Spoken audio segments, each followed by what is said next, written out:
मुंबई एक प्रणय.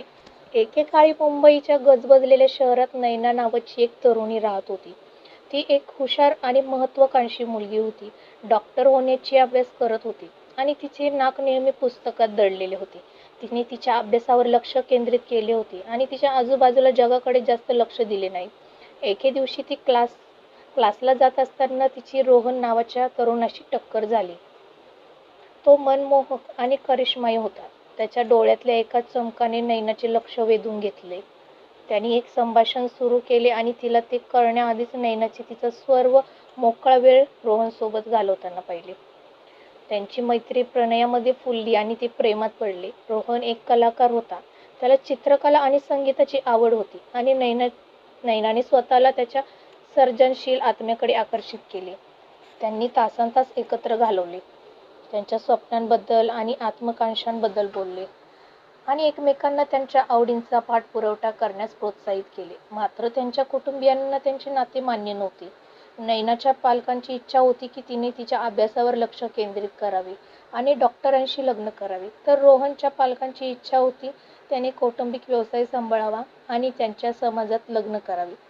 त्यांनी तरुण जोडप्याला वेगळे करण्याचा प्रयत्न केला, परंतु नैना आणि रोहनने त्यांचे प्रेम सोडण्यास नकार दिला. एके दिवशी रोहनने नैनाला ग्रामीण भागाच्या सहलीबद्दल आश्चर्यचकित केले. त्यांनी हिरवीगार शेत शोधण्यात, संगीत वाजवण्यात आणि एकत्र चित्रकला करण्याचा दिवस घालवला. जसा सूर्य मावळायला लागला, रोहनने नैनाचा हातात हात धरला आणि तिला नदीकाठी एका निर्जन ठिकाणी नेले. त्याने एका गुडघ्यावर खाली उतरून अंगठी काढली. नैना, माझे प्रिय, तू माझ्याशी लग्न करशील का? त्याने विचारले. नैनाचे हृदय आनंदाने उसळले.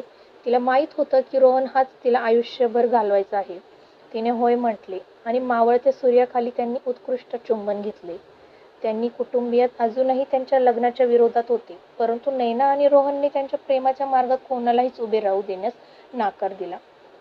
त्यांनी कठोर परिश्रम केले आणि शहराच्या मध्यभागी एक लहान आर्ट गॅलरी एकत्र त्यांचा स्वतःचा व्यवसाय सुरू करण्यासाठी पुरेसे पैसे वाचवले.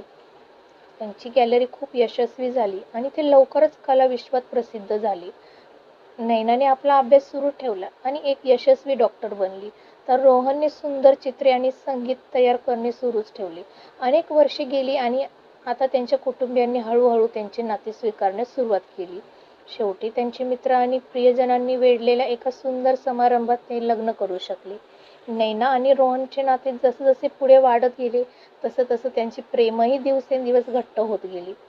त्यांनी त्यांच्या आशा आणि स्वप्नांबद्दल बोलण्यात आणि त्यांना आलेल्या प्रत्येक आव्हानात एकमेकांना पाठिंबा देण्यासाठी असंख्य तास घालवले. एका संध्याकाळी रोहनने नैनाला एका छतावरील रेस्टॉरंटमध्ये मेणबत्ती पेटवून जेवण करून आश्चर्यचकित केले. पार्श्वभूमीत मऊ संगीत वाजवले.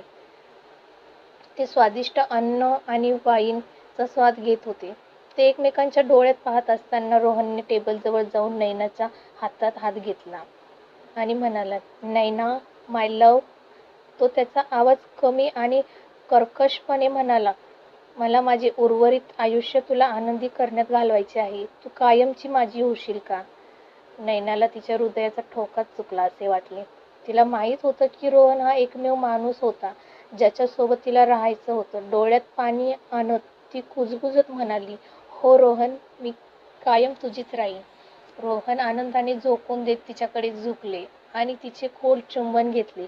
मेणबत्तीच्या प्रकाशाने त्यांच्या भोवती एक रोमॅन्टिक चमक दाखवली. पुढील काही आठवड्यांमध्ये रोहनने नैनासाठी रोमॅन्टिक डॅट्सची मालिका आखली. तो तिला एका सुंदर समुद्रकिनाऱ्यावर घेऊन गेला, जेथे लाटा त्यांच्या पायांवर आदळल्याप्रमाणे ते हातात हात घालून चालत होते. शास्त्रीय संगीताच्या मैफिलीची तिकिटे देऊन त्याने तिला आश्चर्यचकित केलं आणि मैफिलीचा हॉल भरून गेल्याने ती आनंदित होऊन बसली. पण ती एका चांदण्या रात्री होती, जेव्हा रोहनने खऱ्या अर्थाने नैनाला तिच्या पायावरून झाडून घेतले. तो तिला शहराच्या बाहेरील एका निर्जन टेकडीवर फिरायला घेऊन गेला. वरील चकाकणाऱ्या ताऱ्यांकडे पाहताच रोहनने गिटार काढली आणि एक सुंदर प्रेमगीत गायले, जे त्याने फक्त नैनासाठी लिहिलेले होते. शेवटच्या नोटा ओसल्या तशा रोहनने गुडघ्यावर बसून नैनाचा हातात हात घेतला. नैना, माझे प्रेम, तो म्हणाला, मला माझे उर्वरित आयुष्य तुला आनंदी करण्यात घालवायचे आहे. तू माझ्याशी लग्न करशील का? प्रेम आणि भक्तीने भरलेल्या रोहनच्या डोळ्यात पाहताच नैना अवाक झाली. तिला माहीत होतं की तिला तिचा सोबती सापडला आहे आणि जगातील कोणतीही गोष्ट त्यांना कधीच तोडू शकत नाही.